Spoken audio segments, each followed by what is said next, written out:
Greetings, I'm Demonac, and it's arena time. And today we're gonna play Mage. Because I want to win. I just want to win. Winning would be nice. Pyromancer is pretty flexible and strong, and also just an early game minion you can put out. I want the spider tanks. Like, I want all the spider tanks. And it's a mech. So hard. Seems so dumb not to take flame cannon, but I'm gonna take the spider tank, and then if I get some mech stuff, maybe I can make it work. Arcane Explosion. I keep thinking about Arcane Explosion because spell damage is a really weird mechanic. The way it works out in practice, like it's hard to really make it synergize right when you play. You get these slightly weaker minions, and then every minion you put in is not a damage-dealing spell, and every damage-dealing spell you put in is not like a spell damage minion, and it's, I don't know. It can be very strong, though. Arcane Explosion, if you have no spell power, kind of a crap card. Like, you draw it, it doesn't do enough. If you have even one spell power in play, alive somehow, Arcane Explosion, suddenly pretty awesome. All that aside, we're taking the Faldir Raider, because he's a potentially big threat. We're going to take the Frostbolt. Trog is fine. We're going to take the Frostbolt. Those other guys are not fine. Clockwork Knight is very good. I can start building up the mech synergy. This guy is such an awesome turn 2 play. I should probably be taking him. I'm going to go big fat mech instead. Yeah. As a mage, of all the classes, I'm the most appreciative of something that incentivizes me to keep using my hero ability.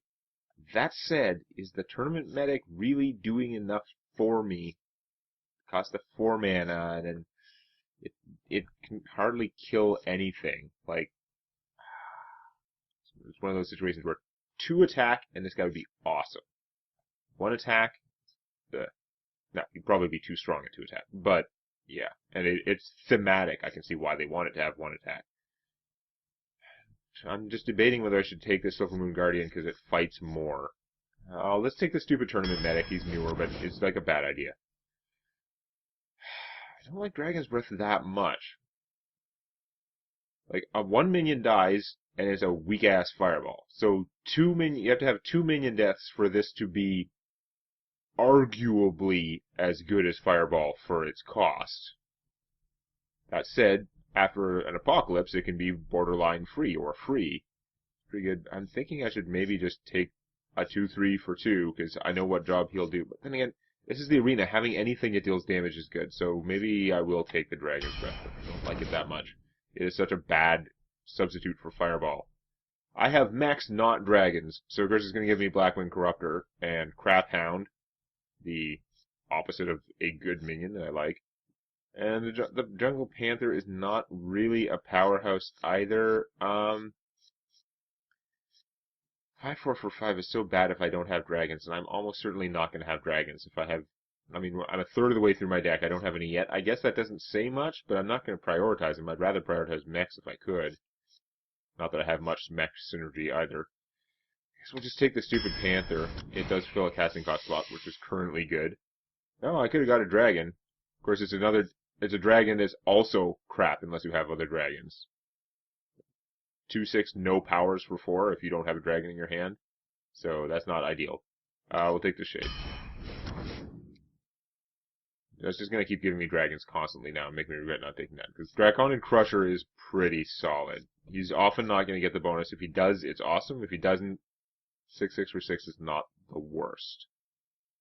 That chance at +3/+3 is pretty good. That said, I could take the Frigid Snowball, get the spell damage. He is very tough, so he's not super likely to die before he can be used for spell damage. On the other hand, at 4 mana, it's hard to cast him and cast a damage-dealing spell.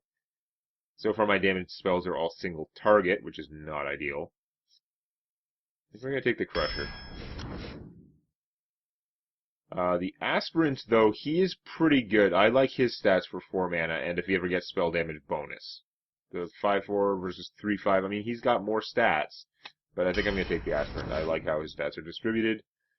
Could get another one. I could get the Maiden. Having that 1-cost hero power for a Mage. Again, the Mage is one of the classes where you can always find a use for that damn power. It may not be worth your time to just shoot your opponent. if you have anything else you could do, but it's pretty good if you can just keep piling on that damage. On the other hand, Frost Nova is actually a pretty strong card, and the Aspirant, still good fighting minion that can also potentially give me way more spell power.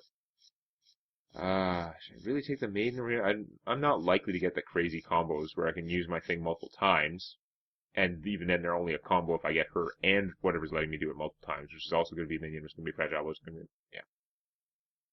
Yeah. I don't know what to take out of this row. This is a really hard row. Why couldn't one of these guys have showed up in that stupid row with the Core Hound? I'm going to take the Aspirant. Fights better without help. Ice Barrier is crap. Shattered Sun Cleric can work out pretty well, but I think I'd rather have the Duplicate. We'll try it. I may be overvalue the Duplicate because it costs so much mana to replay those minions, but if you can get good minions out of it. So here we've got crap. I now have enough. These two guys can potentially have multiple spell power, but certainly they can have one spell power. They're pretty decent. It's not worthless on its own. I think I'm going to take a risk and take the Arcane Explosion, because I hate this guy, and I'm not a fan of him for the cost, although arguably I should take him based on how my deck is distributed so far. So I could get another dragon if I had the dragons, which I'm definitely not hunting. And again, he's not good for Mage because there are no Mage spells that buff your minions, basically, so his ability is kind of useless. Clockwork Knight, though, obviously, based on I have a few Knight. This guy I do not like. I do not like you, Spellslinger I am. I like the Quality Raider, but at this point we're going to take more Clockwork Knights because we can. If we could get something that would be a better mech synergy, that would be good, but keep piling on the Clockwork Knights. It's doing that 1 and 2 thing again, which is weird. And Zombie Chow is a very strong first turn play. I have nothing that can come out in the first turn. Late game, he can be kind of like, oh, well, I'm so glad I drew that. But I'm thinking maybe I should give him a try here. Because it's not like the Puddle Stomper is like a powerhouse. I've got a bunch of 2-cost stuff. And we'll take this stupid zombie.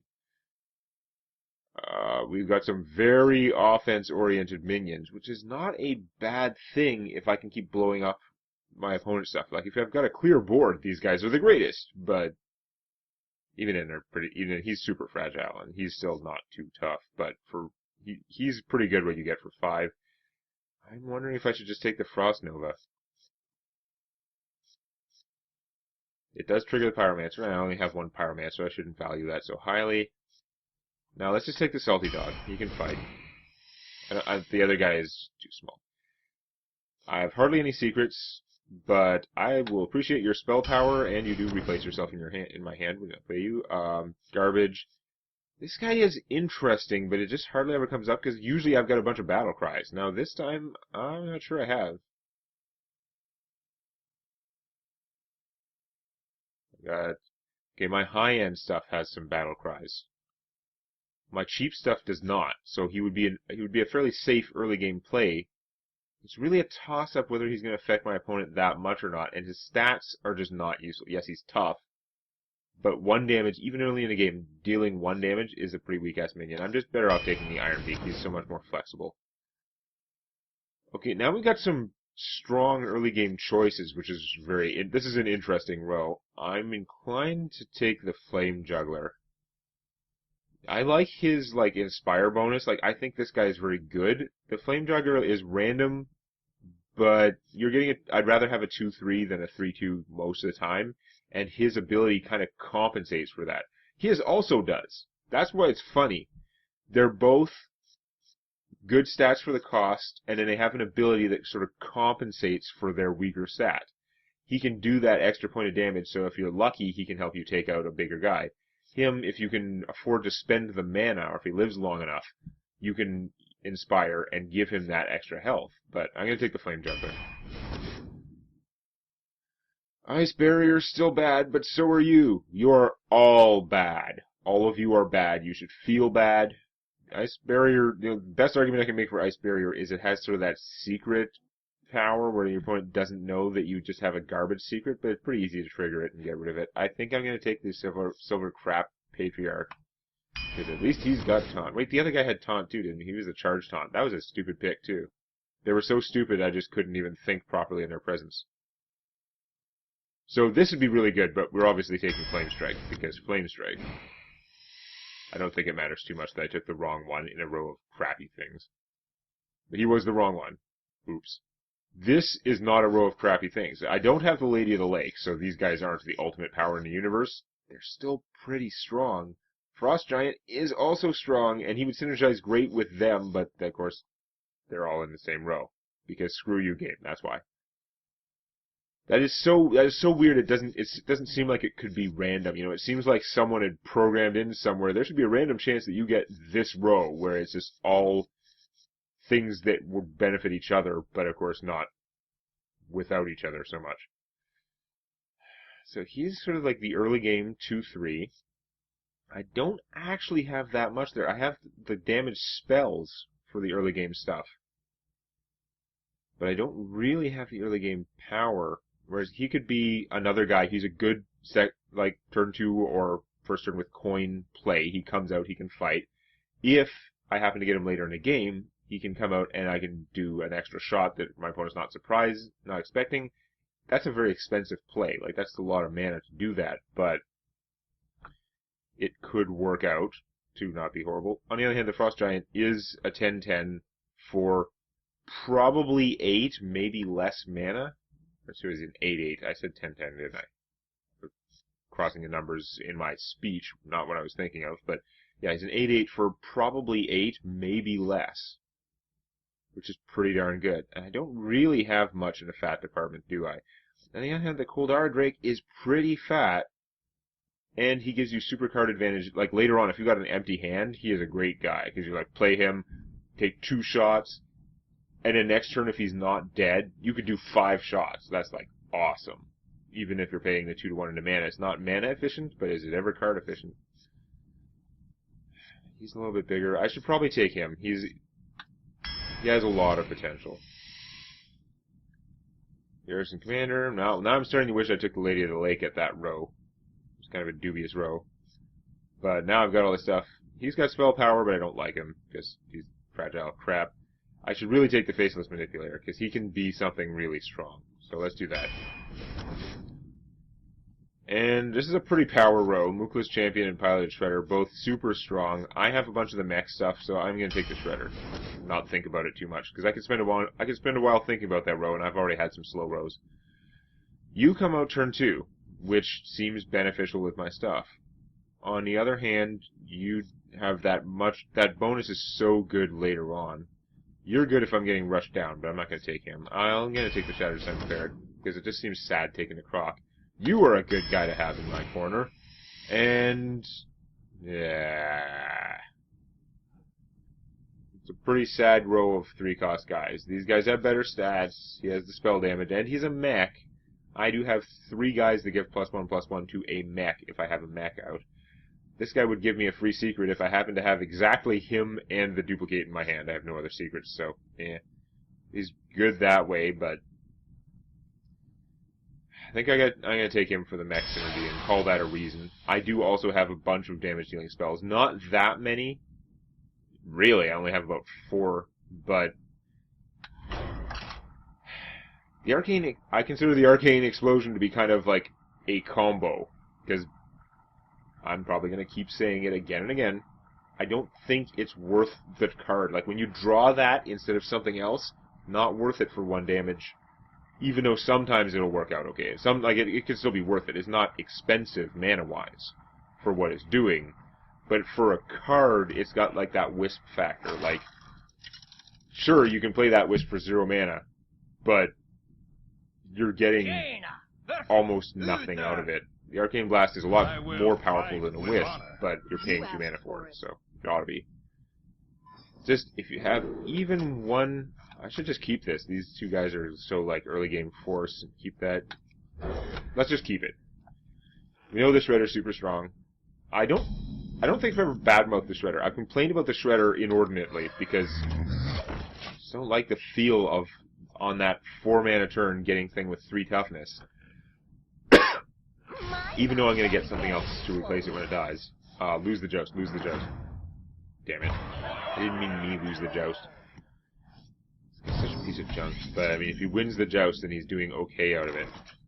So I play this guy, I have a 50-50 chance to shoot that, and I can just kill it with this. But, since it doesn't kill my guys, I guess I'm gonna play him, even though I could 100% shoot it. Screw you! I think I played this guy about 2 other times, he always fails me. So that's a downside. Yeah, we'll see what happens. Okay, just playing curve sort of stuff. Fair enough. Frostbolt. I don't think it's worth frostbolting. I mean, I could play him and just keep going more guy. Kinda crazy. On the other hand, I could get ahead on damage right now, and I would have the spell damage for later, and... You know what, I'm just gonna do that. I'm just gonna keep playing guys. Killing this guy is not worth the effort right now.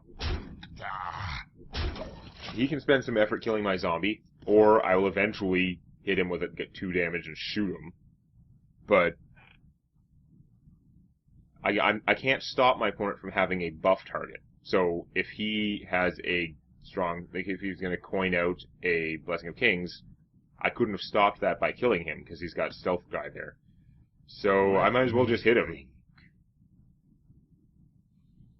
If a bunch of guys die, maybe I can do a Dragon's Breath play. I don't know. Doesn't like my spell damage. Oh, he's going to consecrate. Okay, coins a crate. It happens. It's not a good turn to play this, because I'd be using it to not kill a minion.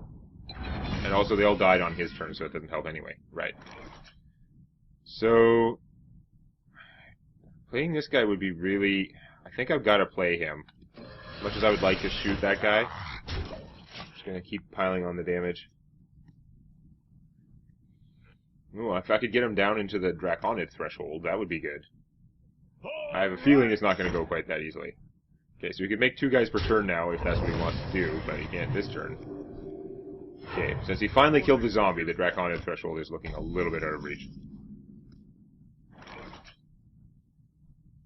I could copy this guy. That would be a lot of, like, dudes out there.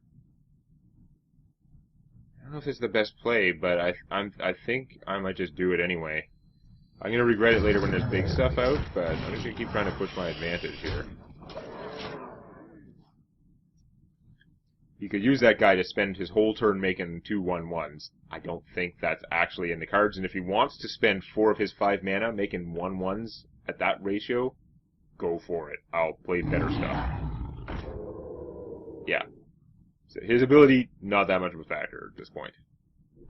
He is going to pop one of my guys. He is, yeah. He was making it weirdly look like he wasn't, but pop one of my guys. Fair enough. So, cannot get you to the Draconid threshold. I am just short. That's very annoying.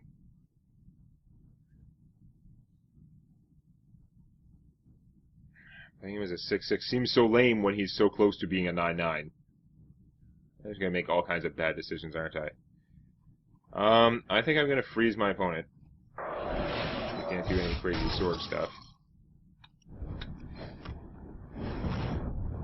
And I'm going to have a whole bunch of guys out. So I'm kind of threatening to just kill him. And if that doesn't pan out, 9/9 Draconid Crusher. Constellation Prize. He has a lot of cards, though. That is horrible. Okay, it's a tie. He doesn't win the joust, so he's not going to gain 7 life from his guy. It's still a 5/5. He's getting bigger. Okay, so do I have lethal? I can hit for 7, 11, 12. So, yeah, I have lethal. This is why we count.